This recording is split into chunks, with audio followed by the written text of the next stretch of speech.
നമസ്കാരം. നമ്മൾ spiritual anatomy session തുടരുകയാണ്. സ്പിരിച്വൽ അനാറ്റമി സെഷനിൽ നമ്മളിപ്പോൾ 11ാമത്തെ പോയിൻറ്റിനെ പറ്റിയാണ് ഡിസ്കസ് ചെയ്യുന്നത്.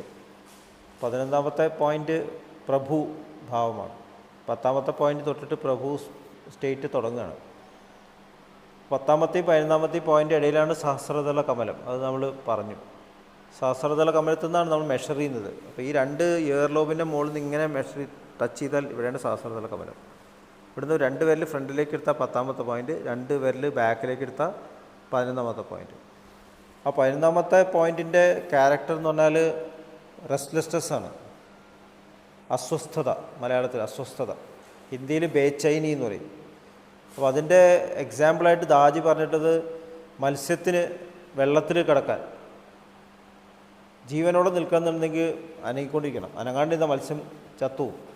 അതുപോലെ നമുക്ക് പ്രഭുഭാവത്തിൽ ജീവിച്ചിരിക്കണം എന്നുണ്ടെങ്കിൽ നമ്മുടെ ഉള്ളിൽ ആ ഒരു റെസ്റ്റ്ലെസ്നെസ് വേണം. എത്തി എന്ന് പറഞ്ഞ് നിൽക്കാൻ പറ്റില്ല. എത്തി എന്ന് പറഞ്ഞ് നിന്നാൽ നമ്മൾ വീണു. എത്തലില്ല. നമ്മളിങ്ങനെ തുടർന്നുകൊണ്ടിരിക്കണം, യാത്ര തുടർന്നുകൊണ്ടിരിക്കണം. അപ്പോൾ ആ യാത്ര തുടരാനുള്ള പ്രധാനപ്പെട്ട കാര്യം എന്ന് പറഞ്ഞാൽ മാസ്റ്ററോടുള്ള ഡിവോഷനാണ്, ഭക്തി. അപ്പോൾ ഈ റെസ്റ്റ്ലെസ്നെസ് ഉണ്ടെങ്കിലും 11ാമത്തെ പോയിൻ്റെ സ്വഭാവം ശരിക്കും ഫസ്റ്റ് പോയിൻ്റ് അതേ സ്വഭാവമാണ്.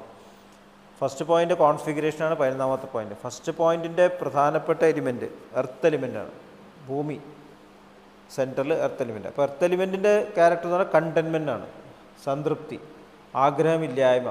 നമ്മൾ എർത്തിൻ്റെ ഭൂമിയുടെ ആ സ്വഭാവം വരുന്നുണ്ടെങ്കിൽ നമ്മുടെ ഉള്ളിൽ ആഗ്രഹങ്ങൾ ഇല്ലാണ്ടേ വേണം. അതുകൊണ്ടാണ് എല്ലാ മഹാത്മാക്കളും ആഗ്രഹങ്ങളില്ലാണ്ട് ജീവിക്കണം. കാരണം യാത്ര തുടങ്ങുന്നുണ്ടെങ്കിൽ ആഗ്രഹമില്ലാതെ നമുക്ക് ജീവിക്കാൻ പറ്റില്ല, എങ്കിലേ നമ്മുടെ സ്പിരിച്വൽ യാത്ര തുടങ്ങുള്ളൂ. അപ്പോൾ ആഗ്രഹമില്ലാതെ ജീവിക്കാൻ നമുക്ക് വളരെ ബുദ്ധിമുട്ടാണ്. അതുകൊണ്ടാണ് ചാരിജി മഹാരാജ് വളരെ എളുപ്പമുള്ളൊരു വഴി പറഞ്ഞത് ആക്സെപ്റ്റ് ചെയ്യുക എന്ന് പറഞ്ഞത്. നമ്മൾ എന്ത് അനുഭവം വരുമ്പോഴേ അതേപോലെ തന്നെ സ്വീകരിക്കുക, അതിനെ ഒരു തരത്തിലും നമ്മൾ എതിർക്കാൻ നിൽക്കണ്ട. ദാജി എക്സ്പ്ലെയിൻ ചെയ്യുന്നത് സി പോയിൻ്റ്, നമ്മുടെ ജീവിതത്തിൽ സംസ്കാരങ്ങൾ ഉണ്ടാകുന്നത് സി പോയിൻ്റാണ്. അപ്പോൾ സി പോയിൻറ്റിൽ ഈഗോ മാറ്റി നിർത്തിയിട്ട് അവിടെ മാസ്റ്റർ കൊണ്ട് നിർത്തണം എന്നാണ്. നിരന്തര സ്മരണ വന്നു കഴിഞ്ഞാൽ പിന്നെ നമുക്ക് സംസ്കാരങ്ങൾ ഉണ്ടാവില്ല, ആഗ്രഹങ്ങൾ ഉണ്ടാവില്ല. അതാണ് ഫസ്റ്റ് പോയിൻ്റിൽ നിന്ന് യാത്ര തുടങ്ങാനുള്ള ഏറ്റവും പ്രധാനപ്പെട്ട കാര്യം. അപ്പോൾ നമുക്ക് മാസ്റ്റർ ഫസ്റ്റ് ഇൻട്രൊഡക്ടറി സിറ്റിംഗ് തുടങ്ങുമ്പോൾ യാത്ര സ്റ്റാർട്ട് ചെയ്യാനുള്ളൊരു സാധ്യത യാത്ര തുടങ്ങുകയാണ്. അപ്പോൾ സാധാരണ നിലയ്ക്ക് 45 കൊല്ലമെങ്കിലും തപസ് ചെയ്യണം എന്നാണ് പറയുന്നത്. 24 മണിക്കൂർ തപസ് ചെയ്താലേ യാത്ര ആരംഭിക്കുള്ളൂ. പക്ഷേ സഹജമാർഗത്തിൽ അത് ഫസ്റ്റ് സിറ്റിങ്ങിൽ അതിനുള്ള സാധ്യതയുണ്ട്. യാത്ര തുടങ്ങാൻ സാധ്യത ഉണ്ടെന്ന് മാത്രമേ ഉള്ളൂ. നമ്മുടെ കയ്യിലാണ് അതിൻ്റെ താക്കോലിരിക്കുന്നത്. നമ്മൾ ആഗ്രഹമില്ലാണ്ട് മാസ്റ്റർ തരുന്നത് സ്വീകരിക്കണം. സിറ്റിംഗ് സമയത്ത് നമ്മൾ ആക്സെപ്റ്റൻസോട് കൂടിയിട്ട് സ്വീകരിക്കണം. ജീവിക്കുമ്പോൾ അത് ക്യാരക്ടറിൽ കാണിക്കണം. നമ്മൾ പ്രവർത്തിക്കുമ്പോൾ സ്നേഹത്തോടെ പ്രവർത്തിക്കുക. അങ്ങനെയാകുമ്പോൾ നമുക്ക് യാത്ര ആരംഭിക്കാൻ തുടങ്ങും ഫസ്റ്റ് പോയിൻ്റ്. അപ്പോൾ അങ്ങനെയുള്ളൊരു അഭ്യാസി, വളരെയധികം ഡിവോട്ടഡ് ആയിട്ടുള്ളൊരു അഭ്യാസി മാസ്റ്ററുടെ വർക്ക് ചെയ്യാനായിട്ട്, അതായത് മാസ്റ്ററുടെ വർക്ക് എന്ന് പറഞ്ഞാൽ മിഷൻ്റെ വർക്ക് എന്നുള്ള അർത്ഥം മാത്രമല്ല, നമ്മൾ എന്ത് പ്രവൃത്തി ചെയ്യുമ്പോഴും നമ്മൾ സ്നേഹത്തോടെ ചെയ്യുക, നിസ്വാർത്ഥമായിട്ട് ചെയ്യുമ്പോൾ അത് മാസ്റ്റർ വർക്കാവണം. അങ്ങനെ ഒരു അഭ്യാസി വരുമ്പോൾ യാത്ര സ്റ്റാർട്ട് ചെയ്യുന്നു. അപ്പോൾ പ്രിസെപ്റ്ററെ ഇടയ്ക്ക് കാണണം, പ്രിസെപ്റ്ററുടെ അടുത്ത് സിറ്റിംഗ് എടുക്കണം എന്ന് പറയുന്നത് ഈ യാത്ര സ്റ്റാർട്ട് ചെയ്യാൻ വേണ്ടിയിട്ടാണ്. അപ്പോൾ യാത്ര ആരംഭിച്ചു കഴിഞ്ഞാൽ പിന്നെ നമ്മുടെ ജീവിതത്തിൽ മാറ്റങ്ങൾ നമുക്ക് തന്നെ അറിയാൻ തുടങ്ങും. യാത്ര സ്റ്റാർട്ട് ചെയ്യുന്നത് പ്രിസെപ്റ്റർക്ക് അതിനുള്ള സ്വാതന്ത്ര്യമുണ്ട്, ഒരു യാത്ര സ്റ്റാർട്ട് ചെയ്യാനുള്ള സ്വാതന്ത്ര്യമുണ്ട് മാസ്റ്ററുടെ അനുഗ്രഹത്തോട് കൂടിയിട്ടാണ്. അപ്പോൾ അതിൽ പിന്നെ ഫസ്റ്റ് പോയിൻ്റിൽ നിന്ന് സെക്കൻഡ് പോയിൻറ്റിലേക്ക് മൂവ്മെൻറ്റ് സംഭവിക്കുന്നത് ഈ 45x5 225 കൊല്ലം എടുക്കുന്നതാണ് തപസ് ചെയ്യുകയാണെങ്കിൽ. പക്ഷേ നമുക്കത് വേഗം സംഭവിക്കും. നമ്മൾ ഡിവോട്ടഡ് ആണെങ്കിൽ വേഗം സംഭവിക്കും. ഇപ്പോൾ ടോട്ടൽ യാത്ര കംപ്ലീറ്റ് ചെയ്യാൻ സെൻട്രൽ റീജൻ വരെ എത്താൻ ഏകദേശം 30,000 കൊല്ലത്തിലധികം എടുക്കും എന്നാണ് ചാരിജി മഹാരാജ് കാൽക്കുലേറ്റ് ചെയ്ത്. സാധാരണ ഒരു മനുഷ്യന് 30,000 കൊല്ലം നമ്മൾ ജീവിക്കില്ല. അതുകൊണ്ട് ആരും യാത്ര കംപ്ലീറ്റ് ചെയ്യില്ല. ഗുരുവിൻ്റെ കൃപയില്ലാണ്ട് യാത്ര കംപ്ലീറ്റ് ചെയ്യില്ല. അപ്പോൾ നമ്മൾ ഈ യാത്രയിൽ പ്രഭു പോയിൻറ്റിൽ ഇപ്പോൾ എത്തിയിരിക്കുകയാണ്. നമ്മൾ ശരിക്കും പ്രാക്ടീസ് ചെയ്യുകയാണെങ്കിൽ നമ്മൾ പ്രഭു പോയിൻ്റിൽ എത്തിയിട്ടുണ്ടാവും. നമ്മൾ ഇപ്പോൾ സ്പിരിച്വൽ അനാറ്റമി സെഷനിൽ നമ്മൾ റെഗുലറായിട്ട് സാധന പ്രാക്ടീസ് ചെയ്യുകയാണെങ്കിൽ ഈ ക്വാളിറ്റീസ്, ഒരു പോയിൻ്റ് ക്വാളിറ്റി ആർജിച്ചിട്ട് അതിൽ സായുജ്യത വരുമെന്ന് പറയും, ഐഡൻറ്റിക്കാലിറ്റി. നമ്മൾ അതുമായിട്ട് ഒന്നായിട്ട് മാറുമ്പോഴാണ് അടുത്ത പോയിന്റിലേക്ക് നമുക്ക് പോകാൻ പറ്റുള്ളൂ. സാമീപ്യത, സാലോക്യത, സാരൂപ്യത, സായുജ്യത. അപ്പോൾ നമ്മൾ ഒന്നായിട്ട് തീരണം. ഒന്നായിട്ട് തീരുമ്പോൾ അടുത്ത ലെവലിലേക്ക് നമ്മൾ മൂവ് ചെയ്യാൻ തയ്യാറാവണം. അങ്ങനെ മൂവ് ചെയ്തിട്ടാണ് നമ്മൾ ഹൃദയമണ്ഡലം കടന്നു, മനോമണ്ഡലത്തിലൂടെ യാത്ര ചെയ്തിട്ടിപ്പോൾ 10ാമത്തെ പോയിന്റ് കടന്നിരിക്കുകയാണ്. സഹസ്രദള കമലം ട്രാൻസെൻഡ് ചെയ്തിരിക്കുകയാണ്. സഹസ്രദള കമലത്തിലാണ് അവിടെ നിന്നാണ് ഭഗവാൻ ശ്രീകൃഷ്ണൻ വിശ്വരൂപ ദർശനം നടത്തിയത്. പ്രപഞ്ചത്തിൻ്റെ എന്താ പറയുക, അതിൻ്റെ തുടക്കം സഹസ്രദളകമത്തിലാണ്. നമ്മളന്ന് പറഞ്ഞു കമലം എന്ന് പറഞ്ഞാൽ ഓരോ ദളവും ഒരു പ്രപഞ്ചമാണ്. 1000 ദളങ്ങൾ എന്നുള്ളതിന് കോടാനുകോടി ദളങ്ങൾ ഒരു താമരയുടെ രൂപത്തിലാണ്. അതിൽ സെൻറ്ററിലാണ് അതിൻ്റെ സിംഗുലാരിറ്റി, ഇതൊന്ന് മാനിഫെസ്റ്റ് ചെയ്യുന്ന സിംഗുലാരിറ്റി. അപ്പോൾ ഭഗവാൻ തന്നെ ഭഗവത്ഗീതയിൽ പറയുന്നത് ഞാൻ എല്ലാ ക്ഷേത്രത്തിലും ക്ഷേത്രജ്ഞനാണ് എന്ന് പറയുന്നുണ്ട്. ക്ഷേത്രജ്ഞൻ എന്ന് പറഞ്ഞാൽ ക്ഷേത്രത്തിൻ്റെ പൂർണ്ണമായിട്ടുള്ള അറിവുള്ളവനാണ് ക്ഷേത്രജ്ഞൻ. ഇവിടെയുള്ള ഓരോ വസ്തുവിൻ്റെയും ഹൃദയത്തിൽ വസിച്ചുകൊണ്ട് അതിനെ ഒബ്സർവ് ചെയ്തുകൊണ്ട് അതിൽ പാർട്ടിസിപ്പേറ്റ് ചെയ്യാനും അതിൻ്റെ അറിവോട് കൂടിയിട്ട് വേണ്ടത് നൽകാനും ക്ഷേത്രജ്ഞനാണ് അതെല്ലാം ചെയ്തത്. അപ്പോൾ എല്ലാ നമ്മുടെ പ്രവൃത്തികളുടെയും ഫലം ലഭിക്കുന്നത് ക്ഷേത്രജ്ഞൻ്റെ ലെവലിലാണ്. അപ്പോൾ ക്ഷേത്രജ്ഞൻ എന്ന് പറയുമ്പോൾ നമ്മൾ സാധാരണ മനസ്സിലാക്കുന്ന ഞാനെന്നുള്ള ഭാവത്ത് ഉയർന്നതാണ്. അപ്പോൾ ഇതിൻ്റെ ഫിസിക്സിൽ തന്നെ പല ലെവൽസ് ഉണ്ട്. നമ്മൾ സാധാരണ രീതിയിൽ മനസ്സിലാക്കുന്ന നമ്മളൊക്കെ ജഡ്ജ് ചെയ്യും, നമ്മൾ ഒബ്സർവേഴ്സ് അല്ല. ഞാനിപ്പോൾ നിങ്ങളെ കാണുകയാണെങ്കിൽ നിത ഇങ്ങനെയാണ്, എൻ്റെ മനസ്സിലൊരു സങ്കല്പമുണ്ട്, രാജേശ്വരി ഇങ്ങനെയാണ് സങ്കല്പമുണ്ട്, ബിനു ഇങ്ങനെയാണ് സങ്കല്പമുണ്ട്. അപ്പോൾ ഞാൻ അതിനനുസരിച്ചിട്ടേ നിങ്ങൾക്ക് കാണാൻ പറ്റുള്ളൂ. നമ്മളതിൻ്റെ ബയാസ് എന്ന് പറയും, ജഡ്ജ്മെൻറ്റ് ബയാസ്, ഒബ്സർവർ ബയാസ് എന്ന് പറയും. അപ്പോൾ ഒബ്സർവേഷനിൽ ഒരു ബയാസ് ഉണ്ട്. ഇപ്പോൾ സൃഷ്ടാവോ എന്നുള്ള തലത്തിൽ വരുമ്പോൾ ബ്രഹ്മാവിൻ്റെ തലം എത്തുമ്പോഴേക്കും ബ്രഹ്മാവിനെ നോക്കിയാലല്ല, ബ്രഹ്മാവിൻ്റെ തലത്തിൽ ബയാസ് ഉണ്ട്. ബ്രഹ്മാവിന് തന്നെ പലപ്പോഴും കൺഫ്യൂഷൻ ഉണ്ടാവാറുണ്ട്. ക്ഷേത്രജ്ഞ ഭാവം പ്രഭു ഭാവത്തിലേക്ക് പോകുമ്പോൾ ബയാസ് നമുക്ക് കുറഞ്ഞു വരികയാണ്. ഒബ്സർവർ ബയാസ് നമ്മൾ മാറിയിട്ട് ക്രമേണ വിറ്റ്നസ് തലത്തിലേക്ക് മാറുകയാണ്. ഒബ്സർവറും വിറ്റ്നസ്സും തമ്മിലുള്ള എക്സ്പ്ലനേഷൻ നമ്മൾ പറഞ്ഞിട്ടുണ്ട്, ഒന്നുകൂടി പറയാം. ഇപ്പോൾ ഒരു ഉദാഹരണം പറയാം. നമ്മൾ റോഡ് സൈഡിൽ നിൽക്കുകയാണ്, ഒരു കാറ് മുമ്പ് കൂടെ പോവുക. കാറ് മുമ്പ് കൂടെ പോകുമ്പോൾ അതിൽ ആരാ ഉണ്ടായിരുന്നത്? ഇപ്പോൾ ഒരു പോലീസുകാരൻ വന്ന് ചോദിച്ചു ഇങ്ങനെ ഒരു കാറ് ഇത് കൂടെ പോയോ?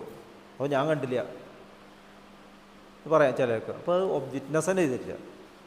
ഞാൻ കണ്ടു, അപ്പോൾ വിറ്റ്നസ്സായി.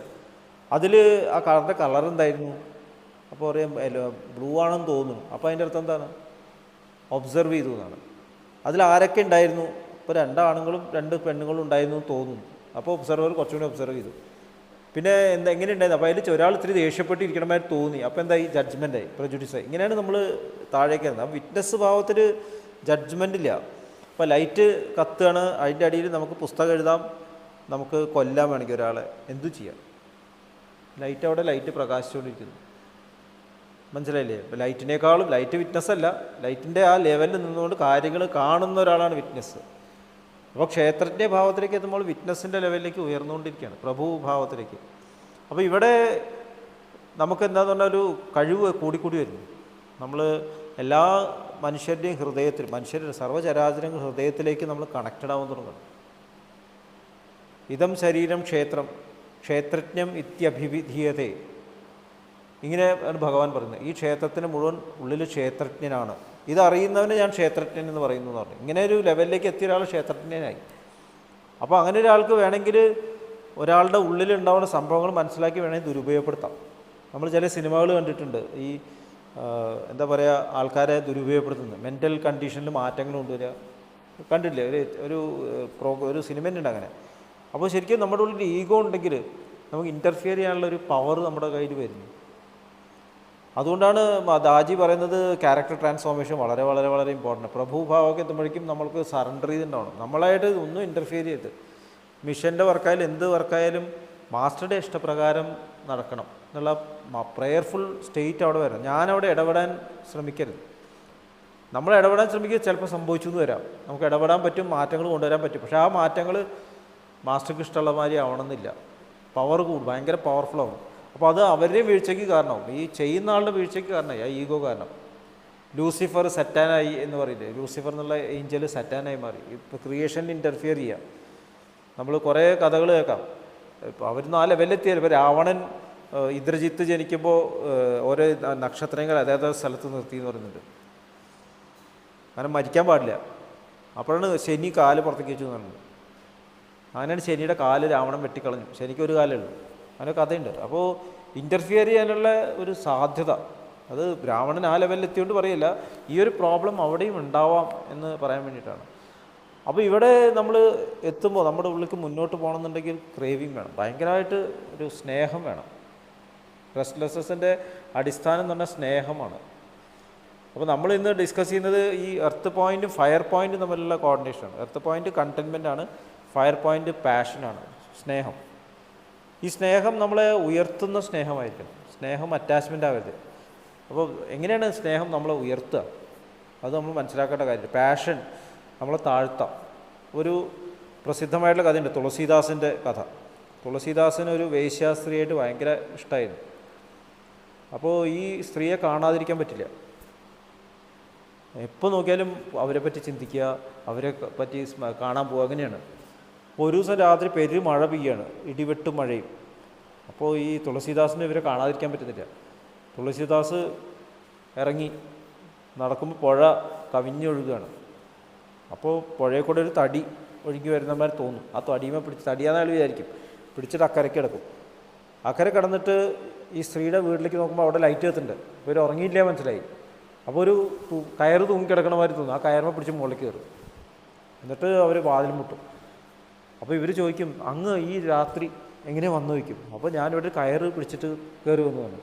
ഇവിടെ ഒരു കയറൊന്നുമില്ലല്ലോ. നോക്കിയപ്പോൾ ഒരു പൈത്തണായിരുന്നു, ഒരു പെരുമ്പാമ്പായിരുന്നു. അപ്പോൾ നിങ്ങളെങ്ങനെ പുഴ കിടന്നത് എന്ന് ചോദിച്ചപ്പോൾ പറഞ്ഞു, ഞാനൊരു മരത്തടിമ പിടിച്ച് വന്നു. അപ്പോൾ നമുക്ക് അവിടെയും പോയി നോക്കാം. നോക്കിയപ്പോൾ അതൊരു ഡെഡ് ബോഡി ആയിരുന്നു, ഒരു മരിച്ച ശവത്തിൻ്റെ മുകളിൽ പിടിച്ചിട്ട് അയാൾ വന്നു. അപ്പോൾ ഈ സ്ത്രീ പറഞ്ഞു, നിങ്ങൾക്ക് എന്നോട് കാണിക്കുന്ന ഈ സ്നേഹം അദ്ദേഹത്തോടുണ്ടായിരുന്നെങ്കിൽ നിങ്ങൾ എവിടെ എത്തിപ്പോയനെ. അങ്ങനെയാണ് തുളസീദാസ് ട്രാൻസ്ഫോംഡ് ആയത്. നമ്മുടെ പാഷൻ, ഈ ഭൗതികമായിട്ടുള്ള പാഷനെ ഈശ്വരനുള്ള സ്നേഹമാക്കി മാറ്റണം എന്നുള്ളതാണ്. അതെങ്ങനെ ഈശ്വരനുള്ള സ്നേഹമാക്കി മാറ്റുക എന്നുള്ളതും നമ്മൾ മനസ്സിലാക്കേണ്ട കാര്യമുണ്ട്. ഇപ്പോൾ ദാജി ഒരിക്കൽ ചാരിജി മഹാരാജുള്ള കാലത്ത്, ചാരിജി മഹാരാജ് സിറ്റിംഗ് കഴിഞ്ഞതിന് ശേഷം ചോദിച്ചു, ഇതിൽ ഏറ്റവും നല്ല കണ്ടീഷനുള്ള അഭ്യാസി ആരാന്ന് ചോദിച്ചു. അപ്പോൾ പറഞ്ഞു, ഒരു ലേഡീനെ കാണിച്ചു, ഈ സിസ്റ്ററാണ് ഏറ്റവും നല്ല കണ്ടീഷൻ. അപ്പോൾ ചാരിജി മഹാരാജ് ചോദിച്ചു, അതെന്തുകൊണ്ടാണ് നിനക്ക് അങ്ങനെ തോന്നിയത്? അപ്പോൾ അവർക്ക് നിഷ്കളങ്കമായിട്ടുള്ള സ്നേഹമാണ്. അവർ ഒരിക്കലും ഭർത്താവിൻ്റെ അടുത്ത് ചെല്ലുമ്പോഴും അവരുടെ ആ സ്നേഹം താഴേക്ക് വരുന്നില്ല, ലസ്റ്റിലേക്ക് വരുന്നില്ല. അവരപ്പോഴും നിഷ്കളങ്കമായിട്ടുള്ള സ്നേഹമാണ്. അപ്പോൾ ചാരിജി മഹാരാജ് പറഞ്ഞു, അതാണ് ബ്രഹ്മഗതി. ബ്രഹ്മഗതിയുടെ സ്വഭാവമാണ് ഈ നമ്മൾ ആ ഡിവൈൻ തലത്തിൽ ഒരു തലത്തിലും കളങ്കമില്ലാത്ത സ്നേഹം. അപ്പോൾ അതെങ്ങനെയാണ് കാണിക്കുക? കമ്പാഷൻ. നമ്മൾക്ക് ഈസിയായിട്ട് സ്നേഹം കാണിക്കാനുള്ള വഴി കമ്പാഷനാണ്, അനുകമ്പ. സ്വാർത്ഥമില്ലാതെ നമ്മൾ കമ്പാഷൻ കാണിക്കുമ്പോൾ നമ്മുടെ സ്നേഹം ലസ്റ്റിൽ നിന്ന് ലവിലേക്ക്, ശരിക്കുള്ള ഇതിലേക്ക് മാറുന്നു. പാഷനെ കമ്പാഷനാക്കണമെന്നാണ് ദാജി പറയുന്നത്. എല്ലാവരോടും കമ്പാഷൻ, അനുകമ്പാപരമായിട്ടുള്ള സ്വഭാവം. അപ്പോൾ അത് ഭാര്യാഭർത്തൃ ബന്ധത്തിനും കമ്പാഷൻ വേണം. നിർബന്ധങ്ങൾ പാടില്ല. ഞാൻ പറഞ്ഞ മാതിരി ചെയ്യണം, കുട്ടിയോട് ഞാൻ പറയുന്ന മാതിരി ചെയ്യണം എന്നുള്ളത് കമ്പാഷൻ ഇല്ല. അപ്പോൾ അവരുടെ വിഷമം മനസ്സിലാക്കിയിട്ട് നമുക്ക് പ്രവർത്തിക്കുമ്പോൾ കമ്പാഷനായി. ഇപ്പോൾ കുടുംബത്തിൽ 5 ആളുണ്ട് നോക്കൂ, 5 ആൾക്കും 5 ആവശ്യങ്ങളായിരിക്കും, 5 രീതിയിലാണ് പെരുമാറുണ്ടാവുക. പാഷനേറ്റായിട്ടുള്ള ആൾ, അറ്റാച്ച്മെൻറ്റുള്ള ആൾ പറയും, ഞാൻ പറഞ്ഞ മാതിരി കേട്ടോ, ഞാനാണ് തീരുമാനിക്കുക ആ വീട്ടിൽ ഏതാണ് നല്ലത്, അല്ലേ? ഈ മുറി എങ്ങനെയാവണം, നീ പഠിക്കേണ്ട പുസ്തകം ഏതാവണം, നീ പഠിക്കേണ്ട കോഴ്സ് ഏതാണ്ടാവണം, ഭാര്യ എടുക്കുന്ന ഡ്രസ്സ് എന്താവണം, ഭർത്താവ് എടുക്കുന്ന ഡ്രസ്സ് എന്താവണം, അതൊക്കെ അറ്റാച്ച്മെൻ്റാണ്. നേരെ മറിച്ചിട്ട് കമ്പാഷനുള്ള ഒരാളെങ്ങനെയാണ്, അവർക്ക് എന്താണ് നല്ലത് അത് നമ്മൾ മനസ്സിലാക്കുന്നു. അവരുടെ ക്രിയേറ്റീവ് ടാലൻസിനെ എക്സ്പ്രസ് ചെയ്യാൻ എന്താണ് നല്ലത്. അപ്പോൾ ട്രസ്റ്റും റെസ്പെക്റ്റും അവിടെ ഉണ്ടാവും, വിശ്വാസവും ബഹുമാനവും അവിടെ ഉണ്ടാവും. അവരുടെ നന്മയ്ക്ക് വേണ്ടിയിട്ട് ക്രിയേറ്റീവ് ടാലൻറ്റിനെ എക്സ്പ്രസ് ചെയ്യാനുള്ള ആ ഒരു കഴിവ് നമ്മുടെ ഉള്ളിൽ വരും. അപ്പോൾ അത് ഹാർട്ട്ഫുൾനെസ് പ്രോഗ്രാംസിലൊക്കെ അത് പലപ്പോഴും ഉണ്ടാവുന്നില്ല. നമ്മളൊരു പ്രോഗ്രാം നടത്താൻ ശ്രമിക്കുമ്പോൾ അതിലുള്ള വ്യക്തികൾക്ക് എങ്ങനെയാണ് ബെനിഫിറ്റ് ഉണ്ടാവുന്നത് അത് നമ്മൾ ശ്രദ്ധിക്കണം. അപ്പോൾ ഹോസ്പിറ്റലിലായാലും നമ്മളങ്ങനെ ചെയ്യുന്നുണ്ട്. ഒരു പ്രോഗ്രാം നടത്തുമ്പോൾ ടാർഗറ്റ് വയ്ക്കുന്നുണ്ട്. അപ്പോൾ ടാർഗറ്റ് അച്ചീവ് ചെയ്യുമ്പോഴേക്കും ആൾക്കാർ അതിൽ എങ്ങനെയാണ്, ഇപ്പോൾ പല ആൾക്കാരുണ്ട് ഈ അന്നദാനമൊക്കെ നടത്തുന്ന വലിയ സൊസൈറ്റീസ് ഉണ്ട്, ഭയങ്കര പ്രസിദ്ധനായി, ചിലപ്പോൾ അവാർഡൊക്കെ കിട്ടിയിട്ടുണ്ടാവും. അവരുടെ വർക്കേഴ്സിനെ ട്രീറ്റ് ചെയ്യുന്നത് മൃഗങ്ങളെ പോലെ. കസ്റ്റമേഴ്സ് ഭയങ്കര നല്ല മനുഷ്യനാണ്, യോഗ്യനാണെന്ന് പറയാം. പക്ഷേ ഈ ജോലിക്കാരെ നോക്കി കഴിഞ്ഞാൽ അവരെ ശ്രദ്ധിക്കുന്നില്ല, അവർക്ക് പൈസ ഇല്ല, ജീവിതമില്ല, കിടക്കാൻ സൗകര്യമില്ല. എത്രയോ സ്ഥാപനങ്ങൾ അങ്ങനെയുണ്ട്. അപ്പോൾ നമ്മൾ ഉപയോഗിക്കുന്ന യന്ത്രങ്ങളും മനുഷ്യനും എല്ലാം കമ്പാഷൻ ഇറക്കിക്കുന്നു. നമ്മളിപ്പോൾ ഒരു സാധനം ഉപയോഗിക്കുകയാണെങ്കിൽ ആ സാധനത്തോട് നമുക്ക് കമ്പാഷൻ വേണം. നമ്മൾ ഹോസ്പിറ്റലിൽ മെഷീൻ ഉപയോഗിക്കുകയാണ്, കമ്പാഷൻ വേണം. അത് ഇത്രയും കുറച്ച് റെസ്റ്റ് എടുക്കട്ടെ, ഓഫ് ചെയ്തിടുക. നമ്മൾ ഇരുന്ന മുറി വൃത്തിയാക്കി വയ്ക്കുക, അത് കമ്പാഷൻ വേണം. അപ്പോൾ ഈ കമ്പാഷൻ എന്ന് പറഞ്ഞാൽ വളരെ വിശാലമായിട്ടുള്ളൊരു കോൺസെപ്റ്റാണ്. ഒരിക്കലും ഒരു മനുഷ്യനോടോ അല്ലെങ്കിൽ മൃഗത്തിനോടോ മാത്രം, ചെടികളോട് കമ്പാഷൻ വേണം, ചെടികളോട് നമ്മൾ സ്നേഹം വേണം. അനാവശ്യമായിട്ട് വേദന ഇങ്ങനെ ഇല പൊട്ടിച്ച് കളയുക, പൂ പൊട്ടിച്ച് കളയുക. കമ്പാഷനേറ്റ് അല്ലാത്ത ആൾക്കാരെ അത് ചെയ്യുള്ളൂ. അപ്പോൾ ഇങ്ങനെ നമ്മൾ സർവ്വചരാചരങ്ങളോടും ആ കമ്പാഷൻ കാണിക്കുമ്പോൾ നമ്മൾ ഈ പ്രഭുപാദം ട്രാൻസെൻഡ് ചെയ്യും. അതുകൊണ്ടായിരിക്കും Chariji Maharaj love all whom he loves എന്ന് പറഞ്ഞു. അദ്ദേഹം സ്നേഹിക്കുന്ന എല്ലാവരെയും സ്നേഹിക്കുക.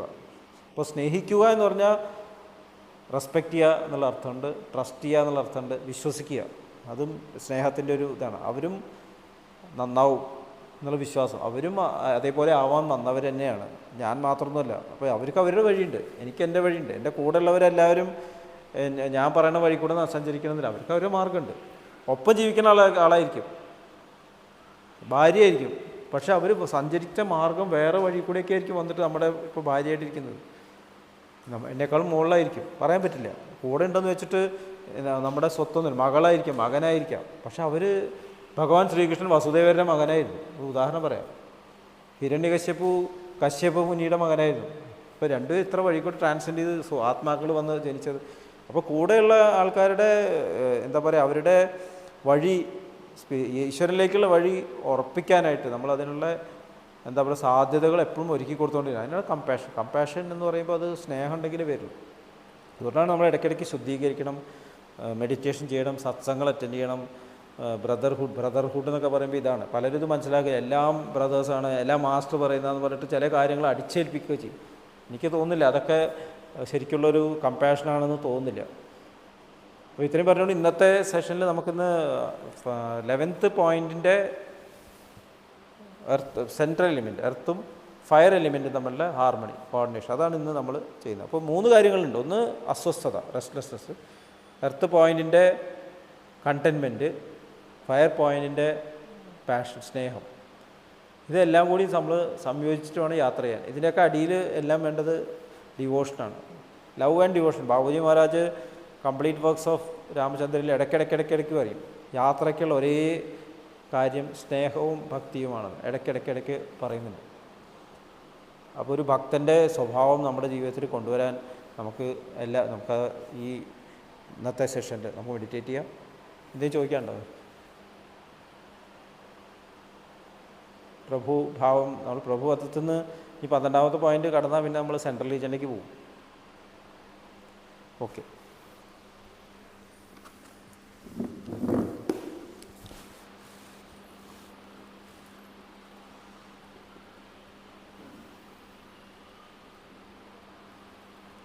കണ്ണുകൾ അടച്ച് ശാന്തമായിരിക്കും.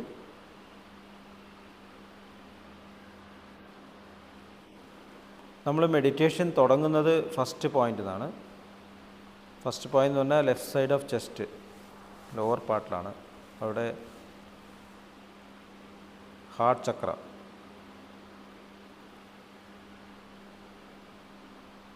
ഹൃദയത്തിലുള്ള ദിവ്യസ്രോതസ്സിൽ നിന്നും ഉദ്ഭവിക്കുന്ന ദിവ്യപ്രകാശം മനസ്സിനെ ആകർഷിക്കുന്നതായി അനുഭവിക്കും.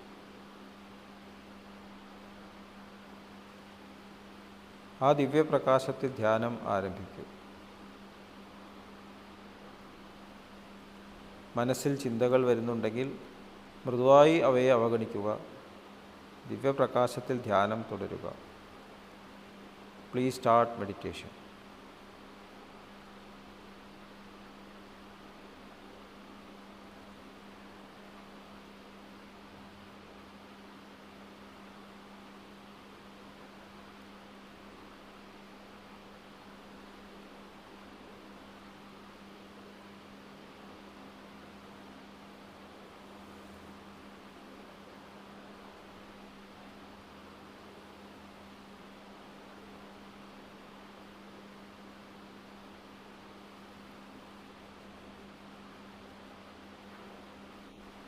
ശ്രദ്ധ 11th പോയിൻറ്റിലേക്ക് കൊണ്ടുവരൂ.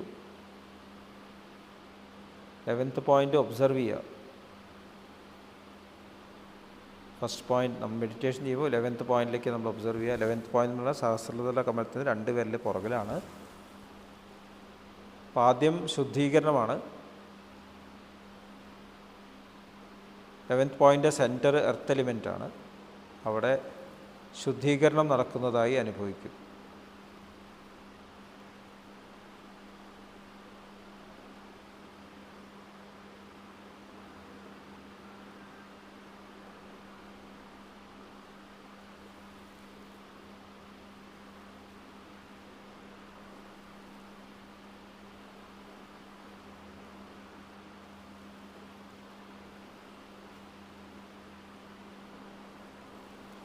ഇനി പതുക്കെ സെക്കൻഡ് പോയിന്റിലേക്ക് വരൂ. ചെസ്റ്റിൻ്റെ റൈറ്റ് സൈഡ് ലോവർ പാർട്ടാണ്. അവിടെ ആകാശയാണ്, ആത്മ പോയിൻ്റാണ്. അവിടുത്തെ എലിമെൻറ്റ് ആകാശമാണ്. അവിടെ 9 o'clock പൊസിഷനിലാണ് എർത്ത് എലിമെൻറ്റ്. അവിടെ ശുദ്ധീകരണം നടക്കുന്നതായി അനുഭവിക്കൂ.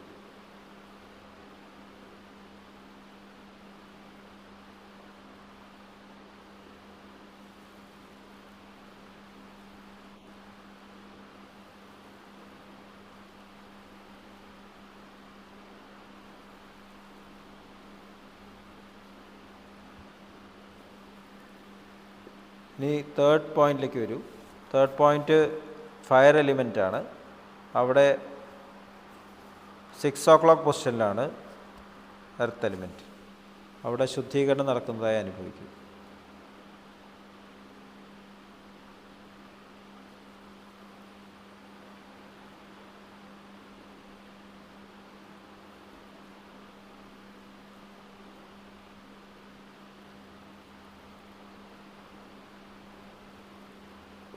ഇനി ഫോർത്ത് പോയിന്റിലേക്ക് വരൂ. ഫോർത്ത് പോയിന്റ് എന്ന് പറഞ്ഞാൽ റൈറ്റ് സൈഡ് ഓഫ് ചെസ്റ്റിൽ അപ്പർ പാർട്ടാണ്. അത് വാട്ടർ എലിമെൻ്റാണ്. അവിടെ 3 o'clock പൊസിഷനിലാണ് എർത്ത് എലിമെൻറ്റ്. അവിടെ ശുദ്ധീകരണം നടക്കുന്നതായി അനുഭവിക്കും.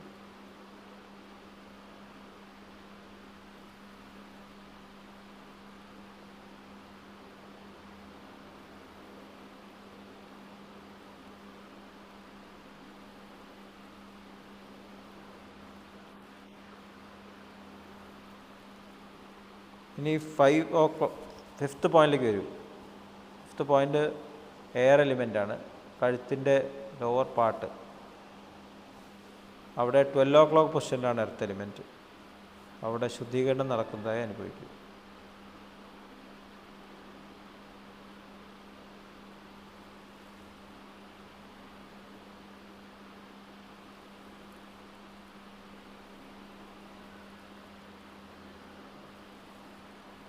ഇനി തിരിച്ച് ഫസ്റ്റ് പോയിന്റിലേക്ക് വരൂ.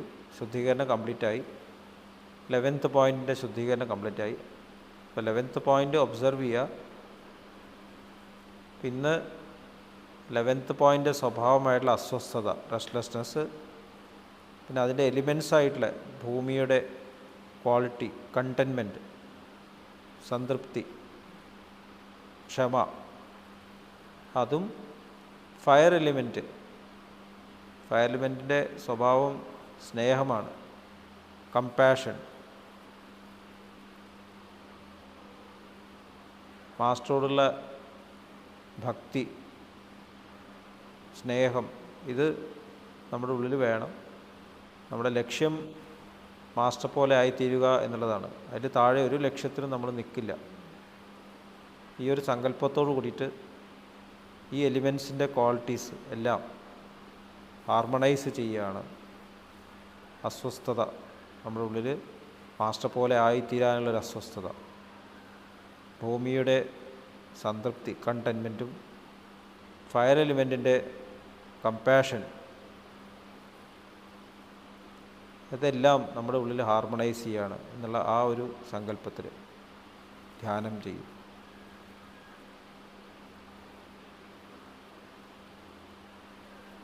Please start meditation.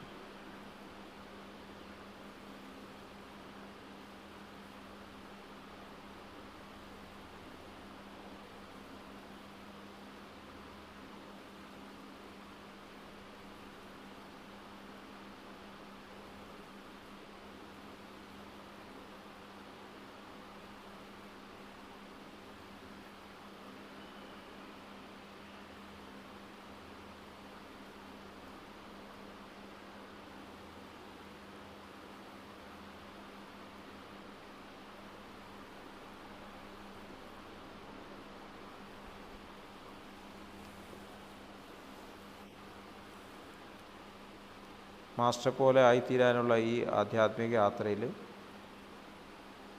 നമുക്ക് ലഭിച്ചിട്ടുള്ള എല്ലാ കഴിവുകളും മാസ്റ്ററുടെ സേവനത്തിന് തന്നെ ഉപയുക്തമാകും എന്നുള്ള ആ സങ്കല്പത്തോടു കൂടിയിട്ട് പതുക്കെ കണ്ണുകൾ തുറക്കും.